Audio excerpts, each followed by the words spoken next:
I'll now give the floor to the next speaker on the list, the distinguished representative of Algeria, Her Excellency Mebarki, Ambassador and Permanent Representative of Algeria to the OSCE.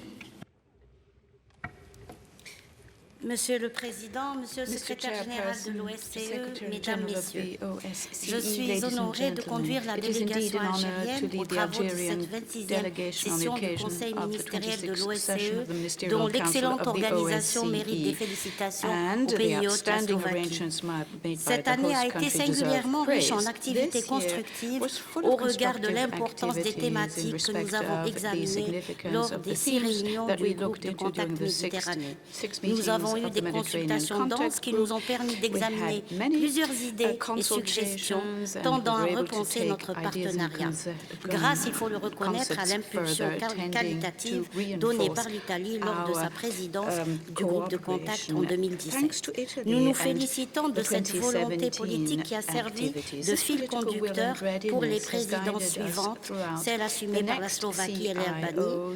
Et nous avons toutes les raisons de penser que la Suède, le prochain président que nous félicitons vivement, saura nous conduire vers d'autres avancées. La conférence méditerranéenne de Tirana a permis de faire le bilan d'un quart de siècle de coopération, comme elle fut l'occasion de formaliser plusieurs propositions, dont certaines, je pense en particulier à l'élaboration d'un rapport annuel sur les activités à dimension méditerranéenne de l'OSCE, la tenue d'une réunion annuelle du Conseil permanent réservé au partenariat méditerranéen et surtout le changement de l'appellation de groupe de contact qui pourrait devenir, avec l'aval du Conseil, groupe des partenaires méditerranéens pour la coopération.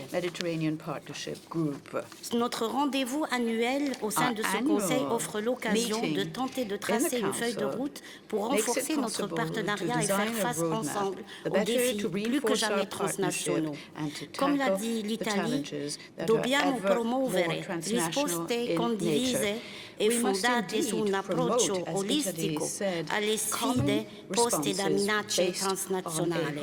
Nous sommes sur cette même ligne et nous pensons que plusieurs autres menaces pointent à l'horizon. Nous pensons en particulier, comme l'ont souligné plusieurs pays participants, à l'immixtion à travers l'Internet dans les affaires politiques des pays.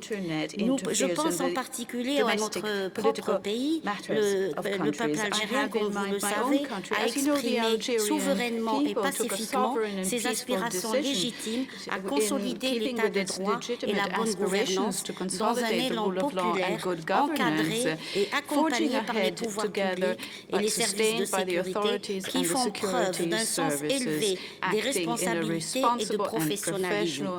L'Algérie est l'objet d'attaques et de nuisances sciemment menées et alimentées par des hommes politiques étrangers, y compris de pays ici même présents, qui s'ingèrent effrontément et toute honte bue dans nos affaires intérieures en violation des principes d'Helsinki. Nous avons été écœurés par une résolution récemment adoptée par le Parlement européen reprochant à l'Algérie, en ignorance totale de la réalité, la fermeture d'églises. Ce sont des allégations triviales et mensongères, catégoriquement et unanimement rejetées par toutes les tendances politiques en Algérie. Comment peut-on inventer de telles inepties alors que la réalité est toute autre? En effet, l'Algérie a, sur fond propre, alors que tout le monde sait que nous avons d'énormes préoccupations économiques, nous avons quand même mis des fonds propres pour restaurer et mettre en valeur plusieurs lieux de culte non musulmans. Je citerai la basilique Saint-Augustin d'Annaba, la cathédrale Notre-Dame d'Afrique à Alger, le sanctuaire Santa Cruz à Oran, le cimetière juif de Bolorine. Tous ces lieux de culte ont été restaurés et rénovés sur fonds propres, sans que nous fassions ni publicité tapageuse, ni demande de financement. En Algérie, les cultes musulmans et non musulmans sont régis par les mêmes lois. lorsque des lieux inappropriés et irrespectueux s'improvisent clandestinement mosquées ou églises, il est tout à fait de la responsabilité de l'État d'intervenir pour faire respecter la loi et préserver la dignité et la sacralité de tous les cultes, à l'instar des mesures similaires appliquées par la plupart des pays participants.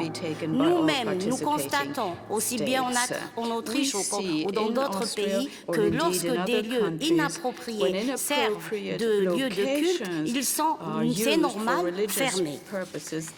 Monsieur le Président, pardonnez-moi, j'ai pris un petit peu de temps pour vous expliquer que nous sommes vraiment préoccupés par cette volonté de s'immiscer dans les affaires intérieures politiques juste avec l'objectif de déstabiliser des pays. Je voudrais conclure par le rappel du soutien de l'Algérie au droit inaliénable du peuple palestinien au recouvrement de sa souveraineté pleine et entière, y compris son droit à récupérer ses propres territoires et biens. Et vous allez être surpris, mais je partage l'idée d'adopter des résolutions et des décisions pour lutter contre l'antisémitisme et contre l'islamophobie. Et je voudrais dire que je partage l'idée que être antisémite, mais il faut bien comprendre de quoi nous parlons. Être antisémite, c'est être contre les enfants de Sem, c'est-à-dire être de tous ceux, arabes, hébreux, araméens, tous les descendants de Sem qui parlent les langues sémitiques et qui sont génétiquement les enfants de Sem. Être antisémite, c'est être contre les Arabes, contre les Hébreux, et ce n'est pas une question de religion. Merci, Monsieur le Président.